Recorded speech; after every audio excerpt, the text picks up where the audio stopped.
There are people throughout the United States, or for that matter, the world, who have been adopted. And some of them spend some time trying to find their families, and some of them spend most of their life trying to find their families, and some of them spend all of their life trying to find their mothers, their fathers, find out if they have sisters or brothers. The reason for this is because when you know who you are and you know where you've come from, you know now where you can go and how far you can go. Knowing your background is a validation of who you are. It makes you stronger. It allows you to know why you have that silly laugh. Does somebody else in my family have that silly laugh? It allows you to know, well, if I have a particular ailment, do I have other family members that have that ailment? Can they tell me more about it? There was a gentleman that I used to know, and we were both in our 20s, and he had jet black hair, but he had a streak of white that went from the front all the way back. And I finally asked him about it, and he said, oh, it's hereditary. Everybody in my family has it. So he didn't have to go around feeling self-conscious about it. He knew, well, this is okay. So it gave him the confidence that he needed.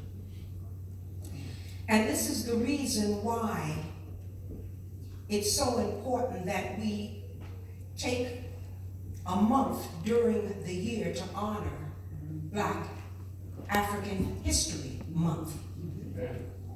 Because we have, as a culture, as a people, we have a history, in many parts a horrific history, but we got through it. And if we got through it, it made us stronger. So whatever we're dealing with now, or whatever we're going to deal with in the future, we can take care of that. Because we know where we came from. There was a law of segregation back in the 19th, 20th century. It was called the Jim Crow law. And the Jim Crow law meant that blacks stay over here and whites stay over here. None of us at that time could marry, could date, because it was against the law. We couldn't vote because it was against the law. We didn't go to the same schools, and when it came to going into the store, whites could go into the front of the store, but we had to go to the back of the store to give money to pay for them to continue to stay in business. In the movies, we had to sit in the back, or in some cases, sit in the balcony. We couldn't sit wherever we wanted to sit. We had colored fountains. We were so many names. We were colored, we were darky, we were Negro. Thank goodness now we are Black Americans. But we had a whole lot of names. But at that time, there were colored water fountains and there were white water fountains. And you bet not drink out of that white fountain.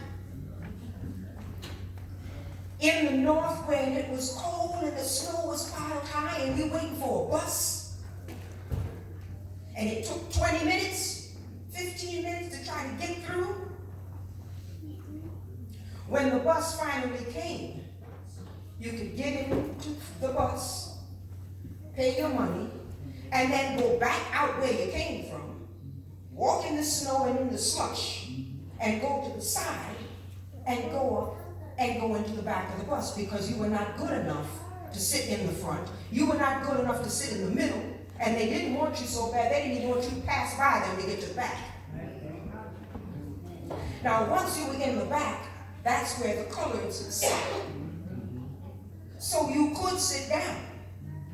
But with laws like the Jim Crow law, if the bus driver was in a pissy mood, he could legally get up from behind and go in the back and tell a woman, a black woman who is 80 years old, get up because this white man needs to sit down.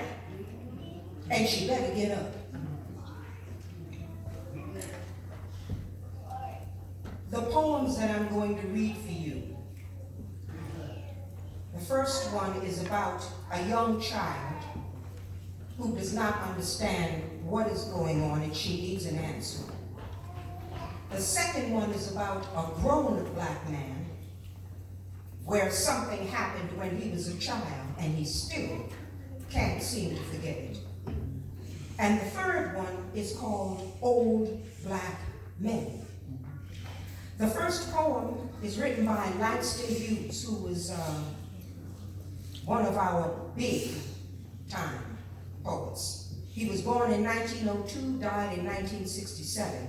He was a poet, a playwright, wrote short stories, wrote essays. County Cullen, the second poem, was born in 1903, died in 1946. He was a poet, a novelist, and he wrote children's stories, and also was a playwright.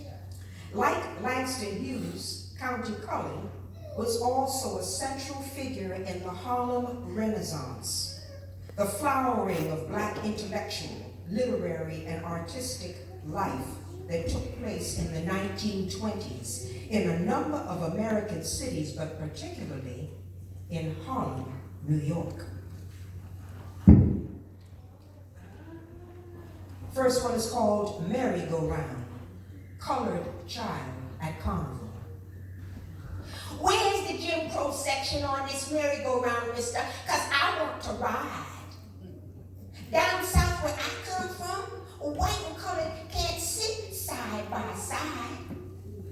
Down south on the train, there's a Jim Crow car.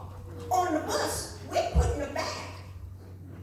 But there ain't no back to a merry-go-round, mister. Where's the horse for a kid that's black? Incident, County Cullen. Once riding through old Baltimore, heart filled, head filled with glee, I saw a Baltimorean keep looking straight at me. Now I was young, very small, and he was no whit bigger. And so I smiled, but he poked out his tongue and called me nigger.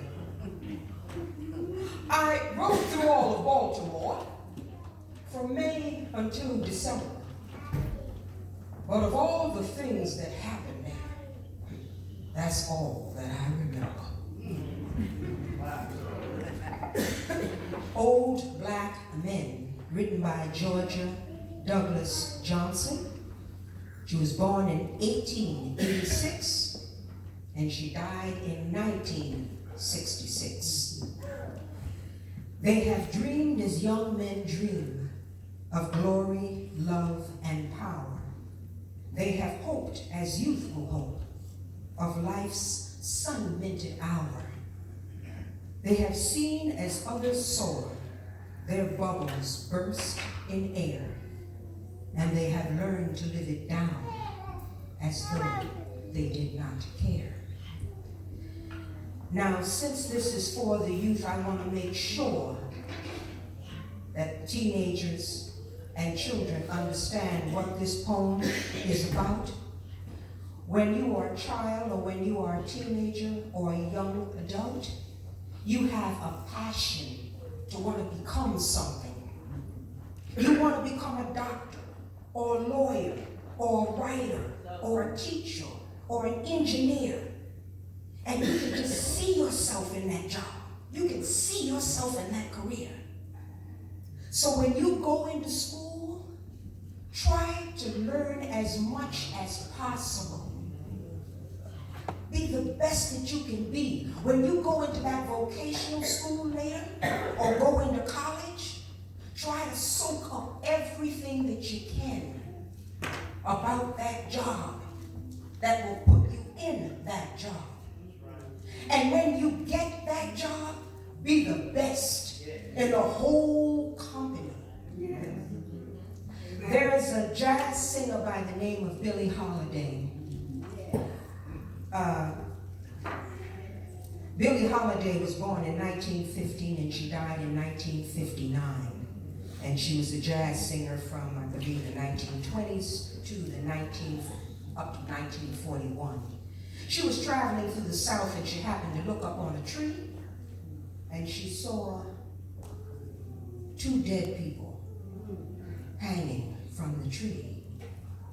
And she looked up and she said, "Strange fruit." Fruit is supposed to be from a tree. A tree is supposed to give life, apples, and fruit, not take away life, as in a person who is dead.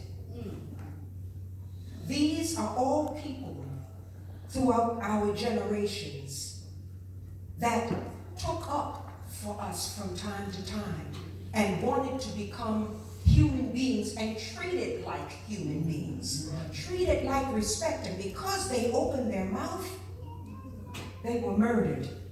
They were killed. So for all of you young people, when you do it for yourself in school and your job, do it for yourself, do it for your family, and do it for all of the generations, great grandparents, all the way back. Don't let these strange fruits give up their life for nothing. Make us proud, honey. Make us proud. Yeah.